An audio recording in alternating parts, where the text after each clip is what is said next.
നീർക്കാട് മുതലവാലയിലും നീർക്കാട് പള്ളിയുടെ അവിടെയൊക്കെ വെള്ളമാണ്. ഇവിടെ സ്കൂളിൻ്റെ മുറ്റത്തൊക്കെ വെള്ളമാണെങ്കിൽ ഇവിടെ സ്കൂൾ ക്യാമ്പ് പ്രവർത്തിക്കുന്നുണ്ടെങ്കിലും സ്കൂളിൻ്റെ മുറ്റത്തൊക്കെ വെള്ളമാണ്. ഇവിടെ ക്യാമ്പ് പ്രവർത്തിക്കുന്നുണ്ട്. എല്ലാവരും 18-21 വാർഡിലെ ആൾക്കാരൊക്കെ ജലക്കെടുതിയിൽ അകപ്പെട്ട ആൾക്കാരൊക്കെ നമ്മുടെ ഈ സ്കൂളിലാണ്, നീർക്കാട് സെൻറ്റ് മേരീസ് UP സ്കൂളിലാണ്.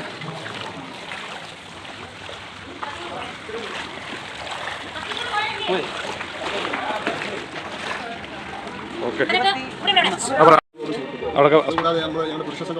നമ്മളെ തൂത്തുടി unit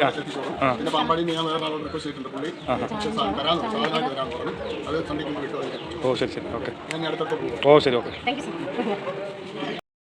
18ാം ward member Jiji member ഓടി നടക്കുകയാണ്. ജിജി മെമ്പറെ ഇവിടെ ഏത് വാർഡിലൊക്കെ ഉള്ള ആൾക്കാർ ഇവിടെ ഉള്ളത്? 18-20 എത്ര പേരുണ്ട് ഇവിടെ ഈ ക്യാമ്പിൽ? 51 പേര്, 24 വീട്ടുകാർ. അവിടെ NSSന്റെ അതിനകത്ത് എത്ര പേരുണ്ട്?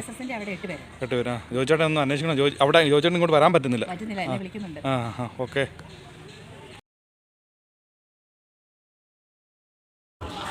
ഇവിടെ എല്ലാം സ്കൂളിൻ്റെ 4 വശം വെള്ളമാണ്, പുറത്ത് പാടത്തൊക്കെ വെള്ളമാണ്. പക്ഷേ സ്കൂളിൻ്റെ അകത്തേക്ക് വെള്ളം കയറിയിട്ടില്ലെന്നുള്ളൂ. ക്യാമ്പിൽ എല്ലാവരും ക്യാമ്പിലാണ്. 21ാം വാർഡ് 18ാം വാർഡ് ഇതൊക്കെയുള്ള നമ്മുടെ പ്രിയപ്പെട്ടവരാണ്. ഇവരൊക്കെ എല്ലാവരും വെള്ളത്തിൻ്റെ കെടുതിയിൽ ബുദ്ധിമുട്ടാണ്. അമ്മയൊക്കെ വളരെ ബുദ്ധിമുട്ടിലാണ്. എല്ലാവരും ക്യാമ്പിൽ എത്തിയിട്ടുണ്ട്. അത്യാവശ്യം സന്നദ്ധ പ്രവർത്തകർ സൗകര്യങ്ങളൊക്കെ ചെയ്തു കൊടുത്തിട്ടുണ്ട്. എല്ലാവരും 18-21 വാർഡിലെ ആൾക്കാരാണ് നമ്മൾ ഈ കാണുന്ന എല്ലാവരും. വാർഡിൽ കുട്ടികളൊക്കെ ഒരു മിനിറ്റ്, കുട്ടികളൊക്കെ എല്ലാവരും ക്യാമ്പിലാണ്. മഴയുടെ ബുദ്ധിമുട്ട് കാരണം എല്ലാവരും ക്യാമ്പിൽ ചോറിനാണ്. എന്നാ ചോറ് കറി എന്നാ? സാമ്പാർ. നിങ്ങൾ ഈ സ്കൂളിലാണോ പഠിക്കുന്നത്? അല്ല, വേറെ സ്കൂളിലാണ്. നേരത്തെ ആയിരുന്നു. നിങ്ങൾ ഇവിടെ വീടിൻ്റെ അടുത്താണോ? ഓക്കെ. ഏത് വാർഡിലാണ് നിങ്ങൾ? 18ആണോ 21ാം വാർഡിലാണോ? 21ാം വാർഡിലോ? ശരി. ഓക്കെ. അയർക്കുന്നം ഗ്രാമപഞ്ചായത്ത് 18-21 വാർഡുകളുടെ ബോർഡറാണ് ഇവിടെ. മുതലവാല കവല ഈ 2 വാർഡിലെയും ആൾക്കാരെ എഫക്ട് ചെയ്തിട്ടുണ്ട്. വെള്ളം നല്ല 2 വാർഡിലെ ആൾക്കാരുടെ വെള്ളപ്പൊക്കത്തിൽ ജലക്കെടുതിയിൽ നല്ലപോലെ രൂക്ഷത അനുഭവിക്കുന്നവരാണ് പലരും. ആൾക്കാരുണ്ട്. NSSൻ്റെ ക്യാമ്പുണ്ട്. NSSൻ്റെ അരയ്ക്ക് മുകളിൽ വെള്ളമുണ്ട്. ഇവരൊക്കെ ക്യാമ്പിലേക്ക് ഇവിടെ നിന്ന് പോകുന്നവരും ഒക്കെയാണ്. മുതലവാലക്കാല റോഡിൽ വെള്ളമാണ്. ഇവിടെ നിന്ന് അങ്ങോട്ട് നമ്മുടെ തണലോരം പോകുന്ന വഴിയാണിത്. NSSൻ്റെ ക്യാമ്പിൽ ഇപ്പോൾ നിലവിൽ എത്ര പേരുണ്ട്? 15 പേരുള്ളൂണ്ടല്ലേ? ആ ഭാഗത്തുള്ള കുടുംബങ്ങളല്ലേ? ഓക്കെ. ഇവിടെ വന്നാൽ ഇവർക്ക് അവിടെ വരെ ഒന്ന് പോകാനുള്ള വെള്ളം എന്തെങ്കിലും ഒന്നുമില്ല, വെള്ളമില്ലല്ലേ? ഒരു ബോട്ട് മേടിക്കാൻ തരാൻ പറ സർക്കാരിനോട്. അതെ. ചെറിയ വെള്ളമാണെങ്കിൽ നമ്മുടെ പഴയ കയാക്കി വെള്ളം ഉണ്ടെങ്കിൽ പറക്കാറുന്നല്ലോ. അതൊക്കെ ഇപ്പോൾ എവിടെയാ? മറഞ്ഞു പോലെ.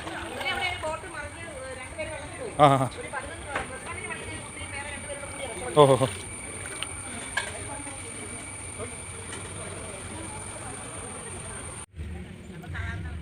അയർക്കുന്നം മഹിളാ കോൺഗ്രസിൻ്റെ മഹിളകൾ 21-18 വാർഡിൽപ്പെട്ട നീർക്കാട് സെൻറ്റ് മേരീസ് സ്കൂളിൽ ക്യാമ്പിലും NSS കരയോഗം ക്യാമ്പിലും ഒക്കെ കഴിയുന്ന അന്തേവാസം നമ്മുടെ പ്രിയപ്പെട്ടവരെ കാണാനായിട്ട് നീർക്കാട് എത്തിയിട്ടുണ്ട്. മഹിളാ കോൺഗ്രസ് പ്രസിഡന്റ്, അയർക്കുന്നം പ്രസിഡന്റ് ശ്രീ ലീലാമ്മ നമ്മളോടൊപ്പം ഉണ്ട്.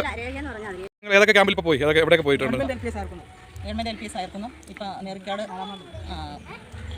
2 ക്യാമ്പിലാണ് നമ്മളിപ്പം പോയത്. അവിടെ ചെന്നപ്പം നമുക്ക് അയർക്കുന്നത്ത് ചെന്നപ്പം അവിടുത്തെ ഒരു ശോചനീയാവസ്ഥ എന്ന് പറഞ്ഞാൽ മഞ്ഞപ്പിത്തം, പല രോഗങ്ങൾ ഉള്ളവരുണ്ട്. അത് വളരെയധികം ബുദ്ധിമുട്ടാണ് നമുക്ക് കണ്ടപ്പോൾ നേരിടാനായിട്ട് സാധിച്ചത്. അതുപോലെ തന്നെ അവിടെ എന്ന് പറഞ്ഞാൽ കുഞ്ഞു കുട്ടികൾ, ഞാൻ കോളനി താമസിക്കുന്ന സാധാരണപ്പെട്ട കാരണം അവർക്ക് പെട്ടെന്ന് എല്ലാം വെള്ളം പൊങ്ങിയ സമയത്ത് രക്ഷാപ്രവർത്തനത്തിൽ കൂടി അവർ പെട്ടെന്ന് പോന്നു കഴിഞ്ഞപ്പോഴത്തേക്കും അവർക്ക് ഒരു സാധനം പോലും എടുക്കാൻ പറ്റില്ല. അവർക്ക് കുഞ്ഞു കുട്ടികളടക്കം 5 വയസ്സിൽ താഴെയുള്ള 5 കുട്ടികളുണ്ട്. അതിന് മുതിർന്ന കുട്ടികൾ, പെൺകുട്ടികളും ആൺകുട്ടികളും അതുപോലെ തന്നെ സ്ത്രീകളും പുരുഷന്മാരും ഒക്കെ ആയിട്ട് ഏകദേശം 84 പേരോളം അവിടെ താമസിക്കുന്നുണ്ട്. അവിടുത്തെ കാര്യങ്ങൾ ഇപ്പം പറയുകയാണെങ്കിൽ അവർക്ക് ഇട്ടിരിക്കുന്ന ഡ്രസ്സുകൾ മാത്രമാണുള്ളത്. എന്നാൽ സന്നദ്ധ പ്രവർത്തകരൊക്കെ അറിഞ്ഞ് ഇപ്പോൾ ഓരോരുത്തർ വന്നുകൊണ്ടിരിക്കുന്നു. അതുപോലെ തന്നെ ഇപ്പം നീർക്കാട് നമ്മുടെ സെൻറ്ററിൽ അവിടെ വന്നപ്പോൾ കണ്ട കാഴ്ച എന്നാണെന്ന് ചോദിച്ചാൽ അവർക്കൊരു ഇട്ടുകൊണ്ട് വന്ന തുണി ഒന്ന് മാറി അലക്കി ഉണങ്ങാൻ പോലും പറ്റാത്ത സാഹചര്യം. കാരണം ക്യാമ്പിനകത്ത് ചുറ്റിന് നടക്കുന്നിടത്ത് പോലും ചുറ്റിനും വെള്ളമാണ്. അതും അവർക്ക് ഇട്ടുകൊണ്ട് വന്ന ഡ്രസ്സുകൾ മാത്രമാണുള്ളത്. എന്നാലും അവിടെയും സന്നദ്ധ പ്രവർത്തകരും ഒക്കെ ചില സാധനങ്ങൾ എത്തിച്ചു കൊടുക്കുന്നുണ്ട്. അവിടെയും കുഞ്ഞുകുട്ടികളുണ്ട്. പിന്നെ അവർക്ക് ഏറ്റവും പോരായ്മയായിട്ടുള്ളത് അവർക്ക് കിടക്കാനായിട്ട് പായാണ് ഇപ്പോൾ ഇല്ലാത്തത്. അത് നമ്മുടെ മഹിളാ കോൺഗ്രസിൻ്റെ പ്രവർത്തകർ അതിനെക്കുറിച്ച് ആലോചിക്കുന്നുണ്ട്. അപ്പം മഹിളാ കോൺഗ്രസിൻ്റെ പ്രവർത്തകരെല്ലാവരും തന്നെ വിവിധ വാർഡിലുള്ള വാർഡ് പ്രസിഡന്റുമാർ, വാർഡ് സെക്രട്ടറിമാർ ഒക്കെയാണ് ഇന്നത്തെ ക്യാമ്പ് സന്ദർശിക്കാനായിട്ട് എത്തിയിട്ടുള്ളത്. തീർച്ചയായിട്ടും അവരുടെ ആ ഒരു വിഷമത്തിൽ തീർച്ചയായിട്ടും ആയിരിക്കും മഹിളാ കോൺഗ്രസ് മണ്ഡലം കമ്മിറ്റി തീർച്ചയായിട്ടും ഉണ്ടാവും എന്ന് മാത്രം.